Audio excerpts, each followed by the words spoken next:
Sir, this section is for designated family only. Step back or security will escort you.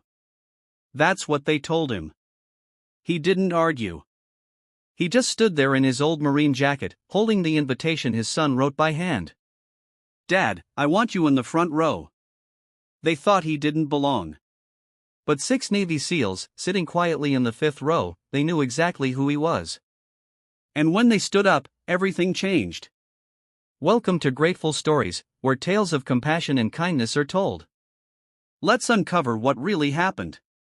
The sun had barely crested over the ridge when Linda Monroe pulled into the faculty lot of St. Albans College, nestled in the quiet folds of Albemarle County, Virginia. The sky was clear, the breeze soft, and the kind of hopeful stillness hung in the air that only ever shows up on mornings like this, graduation morning. She smoothed the creases in her dress before stepping out of her car. Clutched tightly in her hand was a program with her son's name printed halfway down the second column. Dean's List. It read, she'd stared at those 2 words at least 100 times in the last 2 weeks. Each time with a strange swelling pride that had nowhere to go but her chest. The auditorium was already humming by the time she entered. Families with signs, balloons, bouquets. The air buzzed with chatter and camera flashes. Linda followed the usher's handwave to her seat, 5th row from the front, center left. She liked having a clear view of the stage. She liked seeing the students line up, caps tilted, shoulders squared, but even more than that, she liked watching the crowd. That's when she saw him. He didn't come through the main entrance like the rest of them. He emerged from the far side door near the emergency exit. Quiet, deliberate, alone. He wore an old Marine dress jacket, the kind Linda remembered from her father's funeral, faded at the seams, a size too large in the shoulders. His jeans were worn, boots scuffed, his hands stayed folded behind his back. And though the rest of the crowd was still in motion, chatting, laughing, adjusting ties, he stood completely still, like a statue no one asked for and no one could ignore. Linda tilted her head slightly. The man didn't look lost. He looked patient, watchful, like he was waiting for something. Eventually, he moved slowly, carefully toward the front rows. He approached the roped-off section, the one with the little silver placards and printed name tags. Guest of honor, they read. He stepped up to an empty seat near the aisle, and then came the girl in the headset. Sir, she said, blocking his path, clipboard tight to her chest. This section is for designated family only. The man nodded once. Come. My son's graduating today. I should be on the list. She didn't check, didn't look, just pointed toward the back. You'll need to stand clear, please, or security will escort you. Linda watched as the man's posture didn't change. Not a twitch, not a flinch. He simply stepped back. 1 pace, no resistance, no argument. 2 security guards moved closer, hovering just behind the usher. The crowd didn't notice. Not really. They were too busy adjusting camera angles and fixing corsages. But Linda noticed, and so did a small group of men in row 5, just a few seats to her right. Their eyes hadn't left the man since he entered. The old Marine took a position by the side wall, just beneath the glowing red exit sign, hands still behind his back, chin lifted slightly, his gaze locked on the stage. The ceremony began not long after. A booming voice over the speakers welcomed students, parents, and honored guests. Everyone clapped. Cameras clicked. The dean made a joke about tuition. People laughed. But Linda didn't laugh. She was still watching the man at the back. The girl with the headset passed by him again, this time with another staffer. He's still standing there, she whispered. I don't think he's even invited. I'll have security keep an eye on him, the other replied. Linda felt her chest tighten. Not from fear, not from anger, from something else. A kind of second-hand shame that didn't belong to her, but clung to her anyway, because that man, whoever he was, didn't look like trouble. He looked like someone who had already seen too much of it. Then came the student speaker, a polished young man with impeccable posture and an even better suit, the dean's son, according to the program. He spoke with all the right pauses, thanked all the right people, but then he added something else. And a special thanks, he said with a chuckle, to the presentable family sitting right here in the front, reminding us what real college values look like. Laughter trickled through the crowd, polite, polished. But Linda didn't laugh. Neither did the man at the back, and neither did the three men in row 5. They exchanged glances, quick, quiet. One of them, tall with a closely cropped haircut under a ball cap, leaned slightly forward. That was for him, he muttered. The others gave a single, knowing nod. Linda looked back toward the stage, then toward the man by the wall. He hadn't moved. Still standing, still waiting, still holding something invisible, but unmistakably heavy. And in that moment, Linda Monroe knew two things with absolute certainty. That man didn't come here to make a scene. And someone had made a mistake. A big one. Because she didn't know his name yet. Didn't know where he came from. Didn't know what uniform he once wore or how many nights he'd spent walking into the fire so others didn't have to. But she knew this. He didn't belong at the back of the room.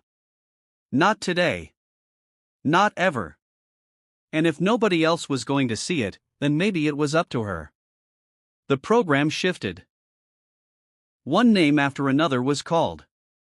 Applause, flashbulbs. But Linda Monroe couldn't take her eyes off the man at the back of the room. The one no one else seemed to see. A few rows behind her, those three men still watched him, too. Subtle, but intent. Their posture didn't match the crowd's relaxed enthusiasm. They sat straighter, quieter, like they were waiting for something they already suspected was coming. When the ushers moved again, this time with a security clipboard in hand, Linda leaned forward in her seat, her brow furrowing. The man didn't resist as one of them approached. He simply turned slightly, listening as the guard said something low enough that Linda couldn't hear the words, but she saw the response. The man shook his head gently, then spoke back firm, not loud. "I'm not causing trouble," he said. "My son asked me to be here. I'm not moving until I see him walk that stage." The guard stood straighter, trying to assert his position. "Sir, I need you to come with me." Linda glanced around. Nobody else was paying attention. The families in the front rows were preoccupied with getting the best shot of their graduate, not noticing the quiet removal unfolding just a few feet away, except for the men in row 5 and Linda. She turned slightly to the woman seated next to her, a school administrator, from the look of her name badge. "Do you know who that man is?" she asked quietly. The woman looked up from her program. Indifferent. Probably someone who wandered into the wrong section. These ceremonies always bring in extras. Extras. The word hit Linda harder than she expected. Like this man, this statue of dignity and scuffed boots, was just clutter. She looked back and for the first time she really saw him. The lines in his face, the rigid set of his jaw, the way his left shoulder tilted just slightly, like an old injury still bore weight even after years. And the jacket, dark blue, brass buttons dulled by time, sleeves frayed at the edges. It wasn't for show. It was the best thing he had. She didn't know how long he'd been standing there. But she knew one thing. He came prepared for this moment. Not for a confrontation, for his son. The second guard stepped in now. A hand gently touched the man's elbow, urging him toward the exit. And that's when Linda heard it, faint, but unmistakable, the crinkle of paper. The man reached into the inside pocket of his marine dress coat and pulled out a small folded card.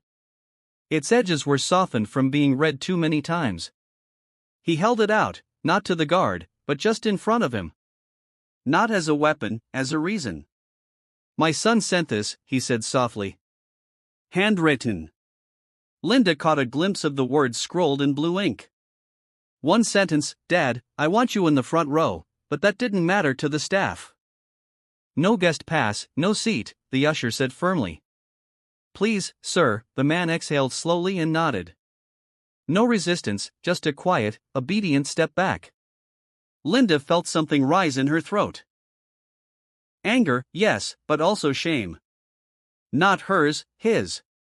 And the injustice of it all made her pulse quicken. She opened her mouth, ready to say something, but she didn't have to. A single chair scraped backward. Then another, then 4 more. From row 5. 6 men stood up at once. They didn't speak. They didn't shout. They didn't draw attention to themselves. But in the ripple of movement, Linda felt the whole room change. The man nearest the aisle, tall, broad, eyes sharp beneath a civilian baseball cap, stepped out and walked toward the back, toward the old Marine, toward the man who was being escorted out of his own son's graduation. He reached into his jacket, pulled something small from his pocket, and held it out. Linda squinted. It looked like a badge, but not police, not military rank. It gleamed under the overhead lights, gold with silver wings. And then she saw it. The Trident, United States Navy SEAL. Another man joined him, and then another. All 6 now stood beside the old Marine. Not flanking him, not guarding him, backing him. The first one, the tall one, looked at the security guard and spoke in a voice that was calm, but carried like a drumbeat. "That man doesn't leave this room," he said. "He led us through hell. He stays right here." Gasps whispered through the rows. Some people turned. Most still didn't understand, but Linda did. She stood slowly, her eyes locked on the old Marine, his name still unknown to her. But not his worth, because no one gets a SEAL to stand for them by accident. No one gets 6. The guards froze, looked between the men, then at the badge, then at the crowd, which was now paying attention. The usher, who had dismissed him, stepped back, eyes wide, and the old Marine. He didn't gloat, didn't lift his head in pride. He just lowered his gaze to the floor, because it wasn't about vindication. It was about something. He never asked for a seat to see his son, a seat that never came. Linda turned to the woman beside her again, but this time she didn't ask. She simply said, "That man's name will mean something before this day is done." Then she stepped aside, clearing a path, because whatever happened next, she knew the auditorium had just witnessed the start of something far bigger than any program or prepared speech, something real, something earned. And it had come from the back of the room where the best seat was never offered, but where true honor had been standing all along. The room didn't breathe. For a long moment, all you could hear was the buzz of the overhead lights and the distant shuffling of programs being tucked nervously under seats.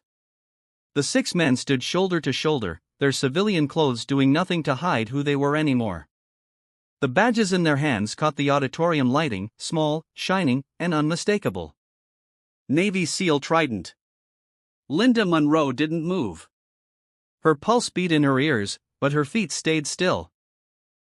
Everyone around her had turned by now. Conversations had stopped mid-sentence.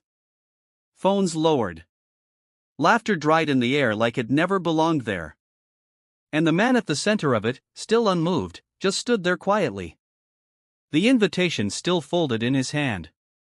His jaw set, not in anger, but restraint. The tall SEAL took a step forward. His voice, when it came, was low, but it filled the entire space. "You can't remove him," he said. "You won't." He paused, looking toward the crowd. "This man led us through fire, through dirt, through blood. When the world collapsed behind us, he stood up front." He turned back to the guards. "He doesn't leave this room." Nobody clapped. Nobody cheered. But something shifted. It wasn't loud. It was quieter than reverence, like the room was waking up from something, like shame had pulled the curtain back on its own performance. Then another voice rose, this time from the left side of the auditorium.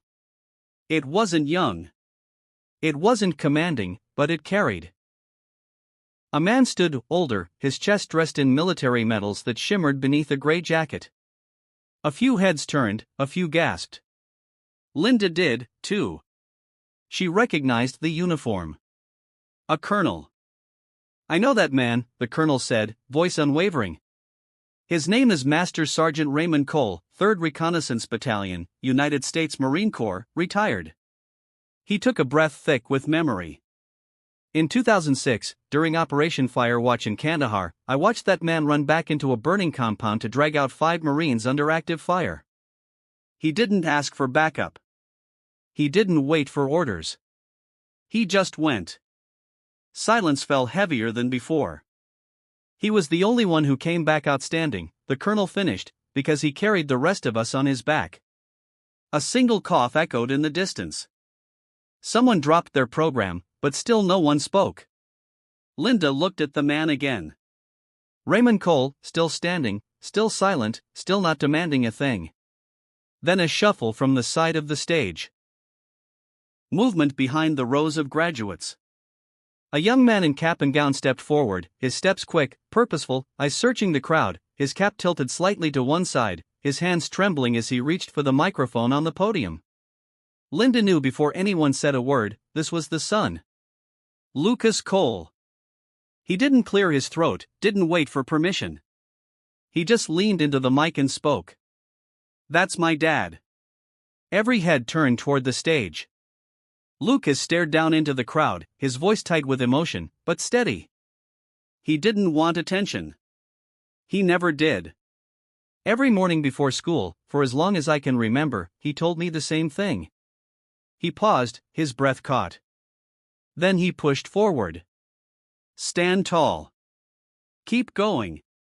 Be someone you'd be proud to look in the eye. He looked over at his father, standing by the exit door. "I'm proud today," he said, "but not because of this degree. Not because of this stage." Lucas stepped out from behind the podium. "I'm proud because of him." The room was silent, the kind of silence you only hear in sanctuaries or in battlefields. Lucas kept walking, down the steps, past the rows of stunned graduates, toward the back, toward the man they almost threw out. He stopped in front of his father. No hesitation. Then, in a slow, practiced motion, Lucas brought his hand to his forehead and saluted. Raymond didn't return it. He stepped forward and pulled his son into his arms. Their embrace wasn't dramatic. It wasn't rehearsed. It was real. And that's why it hit harder than anything else that day. The 6 SEALs stood straighter. One by one, in unison, they raised their hands and saluted the man who had once led them into hell and walked them back out. Linda blinked fast, trying to clear her vision. She couldn't remember the last time she'd seen a room full of people forget themselves like this. People who had laughed a few minutes ago now stood frozen, silent, respectful. And in that stillness, something holy happened. Not religious, but sacred. Raymond placed a hand gently on Lucas's shoulder and whispered something only his son could hear. Lucas smiled faintly, nodded, then turned, facing the crowd with his father beside him. The usher who dismissed Raymond earlier looked down at her clipboard like it had betrayed her. One of the security guards stepped back, quietly fading into the side hallway. No one tried to stop them now. No one dared. Linda Monroe watched as Lucas took his father's hand and led him forward, toward the rows that once wouldn't have him, toward the front. And for the first time all morning, every single person moved out of the way. Not because they were told, but because it was right. Raymond Cole didn't say a word as he walked beside his son. He didn't have to. The silence of the auditorium said enough. At first, it was still, thick, the kind of stillness that only comes after something sacred has passed through a room. Then a sound, soft, tentative. A single pair of hands clapping, slow, steady. Then another, and another. Like a rain that starts with one drop, then swells into a flood. Soon the entire auditorium was on its feet. No whoops, no cheers, just applause. Pure, grounded, reverent. Linda Monroe stood too, her hands coming together, not just in recognition, but in apology, because the man they tried to push aside had become the man no one could look away from. The usher, the one who'd turned him away without a glance, stared down at the floor. Clipboard trembling in her hands. She stepped aside quickly as Raymond passed. Not a word, not even a glance, just shame, folded quietly into silence. Raymond's walk to the front wasn't fast. He didn't rush. His boots hit the floor with the same steady rhythm he must have used in the field, measured, deliberate, unshaken. Lucas stayed by his side the whole way. When they reached the roped-off section, the same line he'd been denied entrance to earlier, no one stopped them. The same usher who'd waved him off now moved aside without meeting his eyes. This time there was no resistance, just space. Space that hadn't been given, but had now been earned. Raymond didn't gloat, didn't nod in triumph. He just sat. Second row, center left. Lucas beside him. And behind them, still standing, arms at their sides, those 6 SEALs remained at attention. They didn't return to their seats. They didn't need to. Their place was behind him, not in front, not beside, behind, where they'd always been. The ceremony resumed, but the tone had changed completely. When the dean returned to the podium, he didn't speak right away. He looked toward the group, toward Raymond, and paused, visibly unsettled. His voice, when it finally came, was smaller than before. "We are honored today," he said, clearing his throat, "to welcome guests of great distinction. Some we failed to recognize soon enough." There was a pause, then a few claps, then more. And then, again, the room filled with sound, but it wasn't for the dean. It wasn't for the faculty. It wasn't even for the graduates. It was for a man who came with nothing but a folded card in his pocket and the kind of dignity the world forgets how to see. Raymond didn't smile. He didn't soak in the moment. He simply unfolded the invitation one more time. Read the words his son had written. "Dad, I want you in the front row," then tucked it back into his coat pocket, close to his chest, because that's what he'd come for. Not a spotlight, just that seat. After the ceremony, as the crowd slowly filtered out, Linda stayed in her seat. She didn't want to leave just yet. She wanted to see what happened when the applause faded, when the lights dimmed and the decorations came down. That's when she saw something she'd never forget. One by one, students passed by Raymond's seat. Some stopped to shake his hand. Some just laid a hand briefly on his shoulder and kept walking. No words needed. One young woman, a graduate with tear-streaked cheeks, paused, saluted him, and whispered, "Thank you for carrying them." Raymond nodded gently, said nothing. Linda's throat tightened as she watched it unfold. There was no announcement, no camera crew, no prepared statement, just gratitude in its rawest, realest form. Then one of the SEALs, the youngest looking of the 6, stepped forward and placed something small in Raymond's hand. A coin. Challenge coin. Linda recognized it. She'd seen one once at a funeral. They weren't given lightly. Raymond turned it over in his palm. On one side, the emblem of their SEAL team. On the other, 5 engraved words. "The quiet ones lead the loudest wars." Raymond closed his hand around the coin. The man didn't cry, but Linda swore, just for a second, that his shoulders eased, just a little, as if something heavy had been lifted. Not taken, just shared. And that mattered, and that meant everything. Later, as the room emptied and the janitorial staff moved quietly through the rows, Linda finally stood. She glanced one more time toward the man who had changed the course of an entire morning without raising his voice. He hadn't come for applause. He hadn't come to prove a point. He came because his son asked him to. Because somewhere in a world that forgets so quickly, one boy remembered. Linda turned toward the exit, her heels clicking softly on the tile. At the door, she paused, her hand resting lightly on the handle. Then she looked back one last time at the 6 men still standing guard, at the boy who gave up his moment for his father, and at the man who'd stood quietly at the back of the room until the whole room stood for him. And she said, not aloud, but clear enough in her heart. He didn't come to demand anything.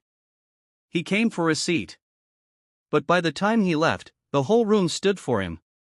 Not because he asked for it, but because they owed it. In our darkest moments, kindness still finds a way. Often in the quietest places, not everyone who helps wants recognition.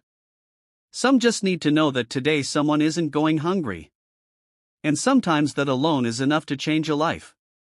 You may forget the story, but if no one retells it, history stays silent forever.